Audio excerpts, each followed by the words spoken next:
Welcome to a new day and a new broadcast. I'm Carl Azus for CNN 10. You've probably used Google, Facebook, and/or Twitter within the last 24 hours. These companies' executives were recently asked to testify before the U.S. Senate Intelligence Committee. This part of Congress has the job of overseeing the government's intelligence work and programs.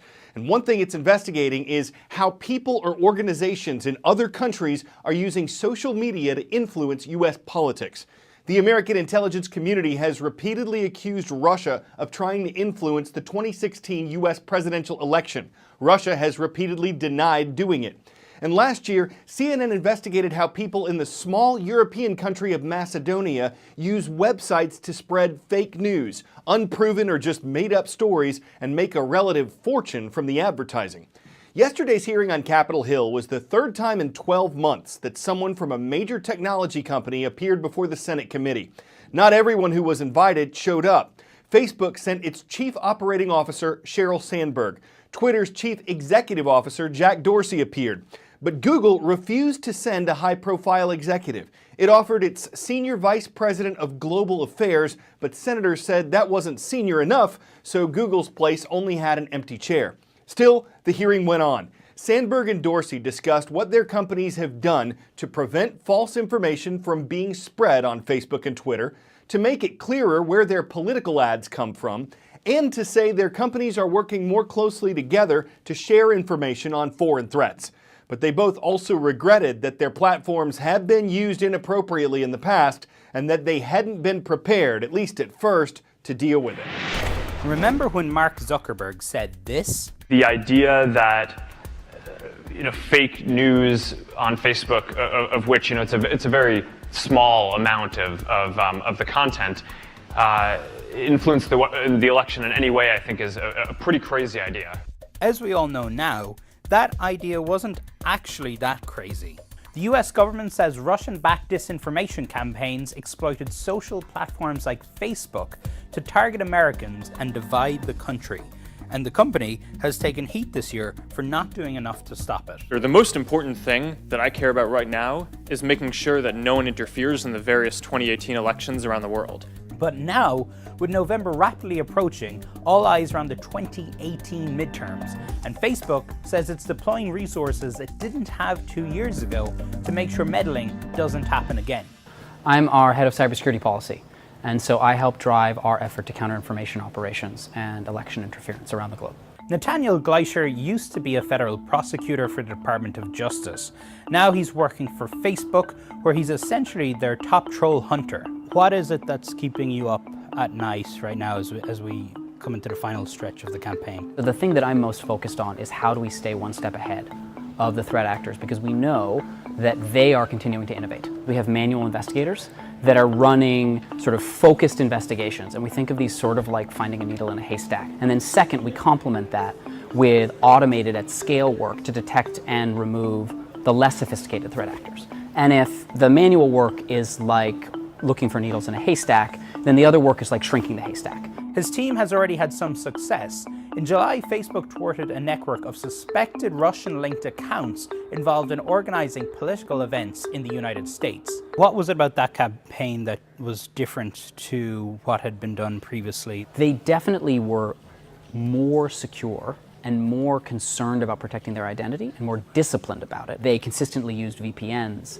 They didn't link themselves to obvious geographic indicators like cell phones linked with a particular country. Right? They were taking disciplined steps to make themselves harder to be identified. Have you found evidence of actors in the US working on their behalf? If we can drive them to need to send people to the United States to work on their behalf, I actually think that's a win.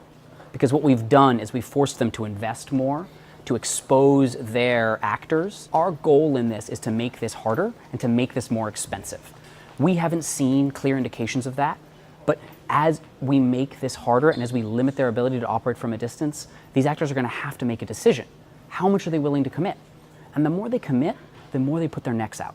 And that's part of the goal here. Is it the role of the Facebook user also to keep an eye out for sort of suspicious activity, and what should they look out for? Social media and the internet is a fairly new environment, which means as people go on this environment, many of our fundamental techniques don't work. And what we're seeing is threat actors exploit that.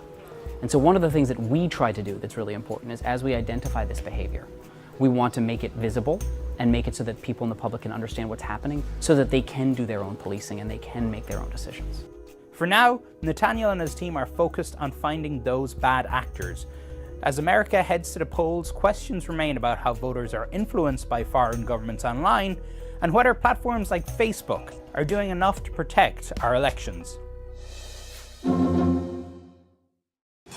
10-second trivia. On March 10th, 1876, who famously said, "Mr. Watson, come here, I want to see you"? Samuel F.B. Morse, Sherlock Holmes, Henry Morton Stanley, or Alexander Graham Bell? These words were spoken in the first telephone call that took place between Alexander Graham Bell and Thomas A. Watson. A French government official says elementary and middle school students don't play at break times anymore. They just stare at their smartphones, and from an educational point of view, that's a problem. Critics say a new law that bans phones, smartwatches, and tablets goes too far at a time when technology is so integrated into daily life. Regardless of what people think is the right call, French students won't be making any calls this year on campus. As a new school year starts in France this week, some students may find themselves having withdrawal, or as the education minister calls it, a digital detox. Our primary role is to protect children and teenagers. It's a fundamental role for education, and so this law permits that. Passed in late July, a nationwide ban on cell phones is now in effect at primary and middle schools across the country. Mobile devices can no longer be used at any point during the school day. It's meant to combat bullying and end classroom distraction. A constructive mandate, some say, that may be difficult to enforce. I think it's a good thing, it's a good law, but it will be very difficult, very hard, because it's a new way of life using mobiles all the time. It's a campaign promise of President Emmanuel Macron, who visited students on their first day of school. The latest move in a country that has led the way in digital health. Last year, France introduced a right to disconnect law, banning businesses from requiring employees to respond to emails after work hours. This is an opportunity for us to send a message to elementary schools, middle schools, and to some degree French society on how to develop a relationship with digital media. More than 90% of French children over 12 have mobile phones. That's according to a 2016 report by French telecoms regulator ARCEP, a significant jump compared to a decade ago. And the length of time spent on mobile phones has only increased over time in the US and Europe. A 2015 report found teens in the US spend an average of 9 hours a day. But whether the technology is in fact addictive has been up for debate, and some argue that prohibiting technology altogether during the school day is excessive. I think it's pretty stupid because, it's not going to be very useful. I think kids are still going to use their phones anyway, even if it's banned. They're not going to listen, and maybe they're going to hide it in their pockets and play in the toilets and cheat. One study by the London School of Economics showed that students at English schools where cell phone use is banned are higher performers.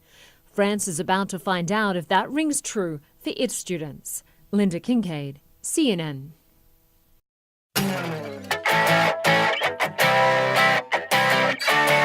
There's boating, there's sailing, and then there's extreme sailing. And that's what we're highlighting today on 10 out of 10.